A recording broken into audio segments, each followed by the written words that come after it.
ሰው ድንግል ማርያም ስንል ዝም ብሎ ለምዶብን ነው የሚመስለው ሰው። ስለዚህ ነው በየቤተክርስቲያን በሁለንተናዋ ማርያም ሳትል የምትሰራው ስራ የለም። ክርስትና ስታስነሳ ውዳሴ ማርያም ትደግማለች። ተክሊል ስትፈጽም ውዳሴ ማርያም ትደግማለች። ቤተክርስቲያን ቁርባን ያለ ድንግል ማርያም ጸሎት አያርግም። አንደበቷ የጣፈጠ ልቅም ያለች እንዳለላት ደካማ ሆነብኝ ቃል ወይ ጉድ! እንዲሁ እነዚያን እጆች አግኝቻቸው እውነቴን ነው ማምላክ እሳትን የታቀፈ እጅ እኮ ነው። እሱን አምላክ ካልክ እሷን ወላዲት አምላክ እያልክ፣ እሱን ፀሐይ ካልክ እሷን ምስራቅ እያልክ፣ እሱን ፍሬ ካልክ እሷን ዛፍ እያልክ፣ ወገኖች ስትነሱ ዝም ብላችሁ ሰላም ለኪ በሉ። ሰላም ለኪ ደግሞ የጀመሩት ጎዳና ሁሉ ይሰምራል። በህይወታችን ዘመን ሁሉ የእመቤታችንን ረዳትነት ከሌለበት ሁላችንም አናሸንፍ። በስመ አብ ወወልድ ወመንፈስ ቅዱስ አሃዱ አምላክ። በስመ አብ ወወልድ ወመንፈስ ቅዱስ አሃዱ አምላክ። በስመ አብ ወወልድ ወመንፈስ ቅዱስ አሃዱ አምላክ። እንደ እግዚአብሔር ፈቃድ አንቺ ከኔ ጋር ከሄድሽ እሄዳለሁ በሚል ርዕስ ነው የምንማማረው። መጽሐፈ መሳፍንት ምዕራፍ 4 ቁጥር 8 ለማ አንቲ ተሐውሪ አነ አሐውር ወለማ አንቲ ኢተሐውሪ አንሰ ኢየሐውር እስመ ኢየአምር ዕለተ እንተባቲ እግዚአብሔር ይፈኑ ሊተ መላኮ። አንቺ ከኔ ጋር ከሄድሽ እኔም እሄዳለሁ፣ አንቺ ከኔ ጋር የማትሄጂ ከሆነ ግን እኔም አልሄድም፣ እግዚአብሔር የሚረዳኝን መልአክ ይልክበት ዘንድ ያለውን ቀን አላውቅምና ይላል። ለማ አንቲ ተሐውሪ አሐውር፣ አንቺ ከኔ ጋር ከሄድሽ እኔም እሄዳለሁ። በህይወታችን ዘመን ሁሉ የእመቤታችንን ረዳትነት ከሌለበት ሁላችንም አናሸንፍ። የእመቤታችን ረዳትነት በህይወታችን ዘመን ሁሉ ያስፈልገን። ለምን? የሐዲስ ኪዳን የአምላክ ታቦት ናት እሷ። የሐዲስ ኪዳን ታቦት ናት። እስራኤል ታቦቱ ባልተንቀሳቀሰ ቀን ሄደው ጦርነት ከገጠሙ ተሸንፈው ነው የሚመለሱት። ድል ተነስተው ይመለሳሉ። በብሉይ ኪዳን ታቦተ ጽዮን ሳትንቀሳቀስ መንገድ መጀመር ያስቀስፋል። እሷን ይዘው ነበር የሚሄዱ። በሐዲስ ኪዳንም እመቤታችንን ፍቅሯን፣ ረዳትነቷን፣ አማላጅነቷን ጥዬ ሄዳለሁ ያለ ሰው ከክርስቶስ አይደርስም። ክርስቶስ የህይወት መንገድ ነው። በዚያ መንገድ ውስጥ ግን ለመመላለስ የእመቤታችን ረዳትነት ያሻል። ዮሴፍ የሐዲስ ኪዳን ክርስቲያኖችን ሁሉ የሚወክል ነው። ተንስ ወነሳ ሕፃነ ወእሞ ወጉየ ውስተ ብሔረ ግብፅ፣ ተነስና ሕፃኑንና እናቱን ይዘህ ወደ ግብፅ ሂድ የተባለው ለዚህ ነው። ሕፃኑና ይሄ የዮሴፍ ጉዞ አጠቃላይ ዮሴፍ ወደ ግብፅ ነው ሄደው። ግብፅ የተባለ ጨለማ፣ ድንቁርና፣ አላዋቂነት፣ ኃጢአት እንዲህ ያለው ነው። የዮሴፍ ወደ ግብፅ መጓዝ እኛ በዚህ ዓለም የምናደርገው ጉዞ ነው። በዚህ ወደ ግብፅ ስትሄድ እናቱንና ሕፃኑን ይዘህ ሂድ። እናቱን ብቻ ይዘህ ሂድ ቢለው ሕፃኑን ተወው እንዳይል፣ ሕፃኑን ይዘህ ሂድ ቢለው እናቱን ትቶ እንዳይል፣ ሕፃኑንና እናቱን ይዘህ ሂድ። በሐዲስ ኪዳን በምንጓዘው ጉዞ ህይወት መንገድ ነው። በተለይ የኛ የክርስቲያኖች መንገድ እንዲያውም እንገራችሁ፣ በመጀመሪያው ክፍለ ዘመን በሐዋርያት ዘመን ጀምሮ የነበረው ክርስትና መንገድ እየተባለ ነበር የሚጠራው። የክርስቲያኖች ሃይማኖት ሳይሆን መንገድ እየተባለ ነበር የሚጠራላቸው። በኋላ ነው ሃይማኖት የሚባለው እየተገለጠ የመጣ። ወደ እግዚአብሔር መሄድ ስለሆነ እምነት ማለት ወደ እግዚአብሔር መጓዝ ስለሆነ መንገድ ነው የሚባለው። በዚህ ጎዳና ውስጥ ስንሄድ ወደ ግብፅ ስትሄድ እናቱንና ሕፃኑን ይዘህ ሂድ ማለት ባለ በዘመን ሁሉ የእናቱን ፍቅርና የእሱን አምልኮ አትዘንጋ ነው። እሱን አምላክ ካልክ እሷን ወላዲት አምላክ እያልክ፣ እሱን ፀሐይ ካልክ እሷን ምስራቅ እያልክ፣ እሱን ፍሬ ካልክ እሷን ዛፍ እያልክ ይዘህ ሂድ ነው። እሱን የህይወት እንጀራ ካልክ እሷን ደግሞ መሶበ ወርቅ፣ እሱን ውሃ ካልክ እሷን ነቅ ንጽሕት ንጹህ ምንጭ እያልክ ይዘህ ሂድ። ለዚህ ነው እኮ በቤተ ክርስቲያን ይሄ ስዕል የእመቤታችን ስዕል ምንድን ነው የሚባለው ስሙ? ምስለ ፍቁር ምን ማለት ነው? ምስለ ፍቁር እኮ ወልዳ ማለት ከተወዳጁ ልጇ ጋር ማለት ነው አይደለም? ምስለ ፍቁር ወልዳ። ስለዚህ የክርስትና ጉዞ ምስለ ፍቁር ወልዳ ነው። ዝም ብሎ ብቻ ነጥሎ መሮጥ የለም። ምስለ ፍቁር ወልዳ እናቱን ረዳት፣ ፍቅር፣ አማላጅ አድርጎ መያዝ፣ እሱን ደግሞ አበጋዝ፣ ሊቅ፣ ራስ፣ ህይወት፣ ትንሣኤ፣ መምህር፣ ጌታ፣ አምላክ፣ ንጉሥ አድርጎ መኖር ነው። እና እመቤታችን ይዘን ለዚህ ነው እኮ የቤተ ክርስቲያን ጉዞ የት ነው የተጀመረው? ከመስቀል አይደለም የተጀመረው? ቤተክርስቲያን የተወለደችው የት ነው? መስቀል ስር ነው። ይኸውላችሁ ክርስትና መንገድ ነው አላልኳችሁ? ምንድን ነው ያለ? ሐዋርያትን ጌታ ሲያገኝ ምንድን ነበር ነው የሚላቸው? ተከተለኝ አይደል የሚላቸው? መንገድ ስለሆነ ክርስትና መንገድ ስለሆነ ተከተለኝ ነበር የሚላቸው። ከዚያ አጠቃላይ እሱን እያመለክን የምንኖረው ኑሮ ራሱ መንገድ ሲለው ምንድን ነው ያለ? ዘይፈቅድ ይትለወኒ፣ ይጽላ ነፍሶ ያጥ ወይጹር መስቀለ ሞቱ ወይትለወኒ እኔን ሊከተል የሚወድ ሰው ካለ ሰውነቱን ይካድ ራሱን ይካድ መስቀሉን ተሸክሞ ይከተለኛል። ስለዚህ መስቀል በዕለተ ዓርብ መስቀሉን እንድንሸከም ስለ መስቀሉ ከመስቀሉ ስር መስቀል መሸከም ሰጥቶናል። መስቀሉን ተሸክመን ክርስቶስን ስንከተል ግን አንድ ሰው ጥለን መሄድ የለብንም። እሷ ማናት? እናቱ ናት። ለዚህ ነበር ከመስቀሉ ስር ክርስትና መስቀልን ተሸክሞ ክርስቶስን መከተል ነው። መስቀልን ተሸክሞ ክርስቶስን የሚከተል ሰው ግን አንድ መንገድ የምትመራው ሰው ታስፈልገዋለች። እሷ ድንግል ማርያም ናት። ለዚህ ነበር ከመስቀሉ ስር መስቀሉን ከመሸከም ጋር እናቴን ይዘህ ተጓዝ ብሎ እነኋት እናትህ ብሎ የሰጠው እና የእመቤታችን የድንግል ማርያም ጸሎት ለዚህ ነው። ሰው ድንግል ማርያም ድንግል ማርያም ድንግል ማርያም ስንል ዝም ብሎ ለምዶብን ነው የሚመስለው ሰው። ለዚህ ነው በየቤተክርስቲያን በሁለንተናዋ ማርያም ሳትል የምትሰራው ስራ የለም። ክርስትና ስታስነሳ ውዳሴ ማርያም ትደግማለች። ተክሊል ስትፈጽም ውዳሴ ማርያም ትደግማለች። ቤተክርስቲያን ቁርባን ያለ ድንግል ማርያም ጸሎት አያርግም። ተፈስዮ ዘነሰለኪ ዳይና ቅድስት ምልዕተ ክብር ድንግል በኩል ጊዜ ወላዲተ አምላክ እሙለ ክርስቶስ አይሬጂ ጸሎተነ ዲበ መልዕልተ አፍቅር ወልድኪ ከመ ይስረይለነ ኃጣውኢነ ሳይባል የሚያርግ ጸሎት አለ።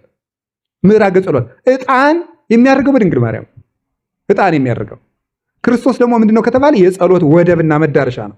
ጸሎት ግን የምታሳርገው እሷ ናት።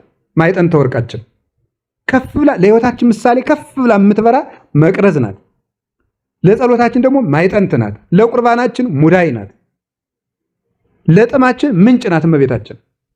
ይሄንን እሷን ይዘህ ሂድ። ስለዚህ ወገኖች ስትነሱ ዝም ብላችሁ ሰላም ለኪ በሉ።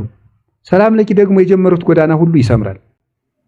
ይሄንን ነው ክርስትና እኮ ሲጀመር እኮ የተጀመረ እኮ በማርያም ነው እኮ በሷ እኮ ነው የተጀመረ። ሲጀመር እንደው እኮ ይገርማል። ኧረ እንደው ሰው ጠግቧል። ምን እውነቴን ነው እንትን የተጀመረበት እያለ አዲስ አበባውን ስትዞሩ የሆኑ ሰውዬ በጣሊያን ጦርነት የረዳን ሰውዬ ሐውልት ተተክሎለታል። የሆነ ደግሞ ምን ያደርግልን ሰውዬ የሆነ ተተክሎለታል። ያው መዘርዘር አያስፈልገኝም። ሁሉ ተተክሏል። ይሄ እንትን የተጀመረበት አሁን አዲስ አበባ እንትን ምንድነው ይሄ የካቲት 12 የሚባል ታውቃላችሁ አይደል? ሆስፒታል ይመስለኛል ወደ 6 ኪሎ አካባቢ ነው ያለው።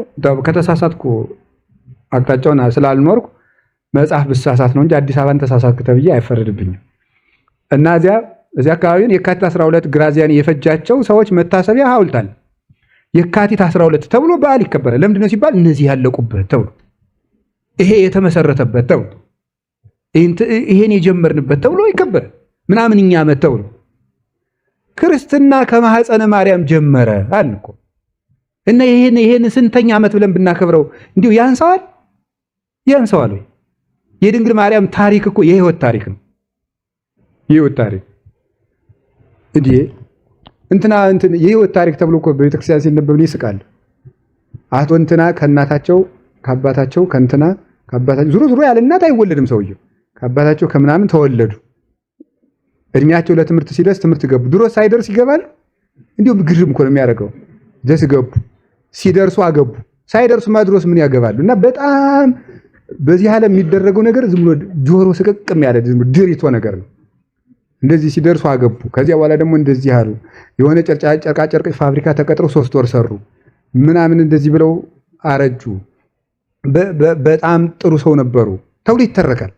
ያንን እኮ አይቃወም ኖ የሚል እኮ የለም። እንደዚህ የሚል ጴንጤ የለም። አሁን ኖ እዚህ ላይ የሚተረከው የኢየሱስ ታሪክ ነው አቆም አይልም። የድንግል ማርያም ታሪክ ሲባል ታው በጋ አምላክ ይላል። እንዲሁ እኮ ይገርማል እኮ የድንግል ማርያም ታሪክ እኮ የህይወት ታሪክ ነው። የቤተ ክርስቲያን የህይወቷ ታሪክ፣ የሔዋን ታሪክ ደግሞ የሞታችን ታሪክ እኮ ነበረ። የሞት ታሪክ እኮ ነው የነበረ። እንጨት በልተን ነበረ ብለን እኮ የምታነበው ኦሪት ዘፍጥረት ስታነበው እንጨት በልተን ነበረ፣ እባብ ሰብኮን ነበረ፣ ኋላ ደግሞ ሙተን ነበር እኮ ነው የምትለው። ከድንግል ማርያም ስትጀምር ደግሞ ቅዱስ ገብርኤል መጥቶ ነበር፣ ጌታን ትጸንሻለች ብሏት ነበር። አካላዊ ቃል ተጸንሶ ነበር። በቤተልሔም ወልዳው ነበረ። ግብፅ ይዛው ተሰዳ ነበር። በቃና ዘገሊላ ውሃውን ወይን አድርጋ ለምናው ነበር። በቅፍርናሆም አብራው ነበረች። ከመስቀሉ ስራ አብራ ነበረች። ከእሷ ትንሣኤ የተወለደ ብለህ እኮ ነው የምትተረክ። የማህፀኗ ታሪክ የህይወት የድነት ታሪክ ነው። የማህፀኗ ታሪክ፣ የጆሮዋ ታሪክ የህይወት ታሪክ ነው። በሕማም ውለጅ በስቃይ ውለጅ የሚል ነገር አልገባበትም። ደስ ይበለሽ የሚል ነገር ይተው። የደስታ ታሪክ ነው የድንግል ማርያም ታሪክ፣ የፍስሐ ታሪክ፣ የሰላም ታሪክ። ሰላም ላንቺ ይሁን ነው እንጂ ሔዋን ምን ሆነሽ በላሽ የሚል ታሪክ አይነበብም። የሰላም ታሪክ ነው የድንግል ማርያም ታሪክ። ሰላም ከእሷ ጋር አለን። እርቃኗን ለበሰ ሔዋን በለስ አገለደመች አፍራ ብለን እኮ የምንተርከው ታሪክ እኮ አይደለም። መንፈሰ እግዚአብሔር ቅዱስ ይመጽእ ላዕሌኪ ወኃይለ ልዑል ይጼልለኪ፣ የልዑል ኃይል ይጋርድሻል። በለስ ያገለደመችን ሴት ታሪክ አይደለም የምንተርከው። መንፈስ ቅዱስ የጋረዳትን ሴት ታሪክ ነው የምንተርከው። ከእግዚአብሔር ለይታ ወደ ሲኦል የወረወረችንን ሴት ታሪክ አይደለም የምንተርከው እኮ። እግዚአብሔር ምስሌነ ያስባለችንን የአማኑኤልን እናት ታሪክ ነው የምንተርከው። የድንግል ማርያም ታሪክ የትንሣኤ ታሪክ ነው። የሕይወት ታሪክ ነው። የነፃነት ታሪክ ነው። የሃይማኖት ታሪክ ነው። የትሕትና ታሪክ ነው። የቤዛነት ታሪክ ነው። የቅድስና ታሪክ ነው። የመዳን ታሪክ ነው። ኢየሱስን ነው እኮ ይዛለ የመጣቸው። ታቅፋለ የመጣችው እኮ መድኃኒት ነው። የሞት ፍሬ ይዛ እንደ ሔዋን አልመጣችው። እጇ መድኃኒትን የታቀፈ ነው። መድኃኒትን የታቀፈ እጅ። ይገርማል እኮ። ሲርብህ እኮ ቁራሽ እንጀራ ይዘው የሚመጡ እጆችን እንዴት ትወዳቸዋለህ? መብረቅን የታቀፉ እነዚህ እጆች ምን ነው ባገኘናቸው? እነዚህ እና ድንግል ማርያም አብራን በሄደችበት ሁሉ ድል እነሳለን። ፍቅር አለ፣ ረድኤት አለ። ለዚህ ነው አባቶቻችን ሲጸልዩ ሀበ ሆርኩ ሆሪ ሀበ ሀደርኩ ህድሪ ሀበ ነበርኩ ንበሪ ማርያም ድንግል ዘተናገርኩ ስመሪ የማነ የደቂ በላይሌ አንብሪ። በሄድኩበት ሂጂ፣ በወጣሁበት ውጭ፣ ባደርኩበት እደሪ፣ ቀኝ እጅሽን በላይ ላይ አሳድሪብኝ፣ ጫኝብኝ ይላታል። ወይ ጉድ! እንዲሁ እነዚያን እጆች አግኝቻቸው። እውነቴን ነው ማምላክ። እሳትን የታቀፈ እጅ እኮ ነው።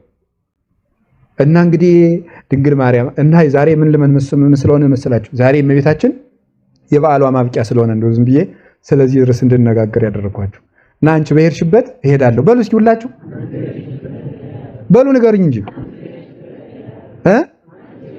ለምን ኮረታት የያዘ መስን እኮ ነው። መንገዷ ሁሉ ያማረ እኮ ነው። ውበት እኮ ነው። ብትከተላት እኮ ወስዳ ከህይወት እንጀራ የምታደርስ ብትከተላት ወደ ትንሣኤ የምታደርስ ልጇን መርታም። እስቲ ኮከቡን እየተከተልክ ማርያም ወዳለችበት ሂድ።